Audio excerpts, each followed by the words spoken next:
Let me first put a shout out right now, if I could, for www.noblegoldinvestment.com. That's www.noblegoldinvestment.com.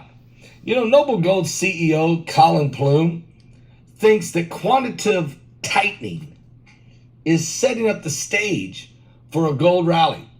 And in his interview with the National Desk, Colin Plume said that the tightening is pushing the dollar up.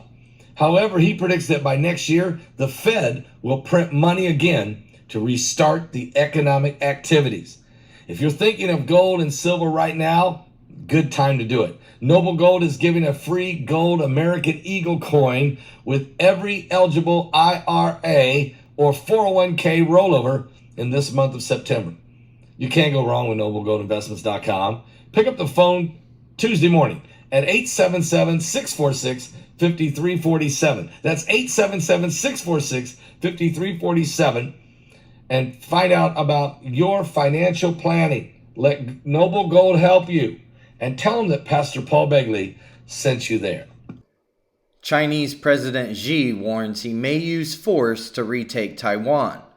President Xi Jinping on Sunday kicked off the 20th Congress of China's ruling Communist Party with warnings that he may use force to retake Taiwan as he slammed foreign interference in his reunification efforts. The comments came at the start of a week-long event where Xi is widely expected to win a third leadership term and cement his place as the country's most powerful ruler since Mao Zedong. The gathering of roughly 2,300 delegates from around the country began in the vast Great Hall of the People on the west side of Tiananmen Square amid tight security. Xi began a speech that touted the party's safeguarding of national security, maintaining social stability, protecting people's lives, and taking control of the situation in Hong Kong, which was rocked by anti-government protest in 2019. Xi added that China will accelerate the building of a world-class military and strengthen its ability to build the strategic deterrent capability. GOP lawmakers demand explanation for deeply troubling Chinese police station in New York City. The reported presence of China's Pkwy police in New York City has prompted a group of Republican House lawmakers to seek answers from President Biden's cabinet secretaries. Headed by Study Committee Chairman Jim Banks, Representative Michael Waltz, and Mike Gallagher, the group of 21 lawmakers sent a letter to Secretary of State Antony Blinken and Attorney General Merrick Garland to demand answers on how the Chinese police were able to establish a branch in the United States. Quote, "We are writing to express our grave concern over reports of law enforcement presence of the People's Republic of China in New York City," the letter began. The letter further states, quote, "The Public Security Bureau of Pkwy, China, announced in January 2022 that it has opened the first batch of 30 overseas police service stations in 25 cities in 21 countries. In the United States, the Pkwy Police's overseas service station is hosted at the American Change Association, an overseas Chinese hometown organization in New York City." Human rights NGO Safeguard Defenders reported last month that the Chinese government has set up at least 54 police service stations worldwide as part of its United Front Work Department. In a report, the New York Post uncovered that the station in Lower Manhattan is being operated by nonprofit America Change Association New York, a group that has been blacklisted by the IRS. Paris protesters to march. Fuel shortages fuel anger over inflation. 3 weeks into a refinery strike that has caused fuel shortages across the country, tens of thousands of protesters marched in Paris on Sunday, adding to a growing picture of defiance and anger about inflation. The demonstration against the rising cost of living on Sunday was called by the left-wing political opposition and led by the head of the France Unbowed party, Jean-Luc Mélenchon. Security forces fired tear gas and launched baton charges on several occasions after they were pelted with objects, while several shops and at least one bank were targeted by suspected anarchists.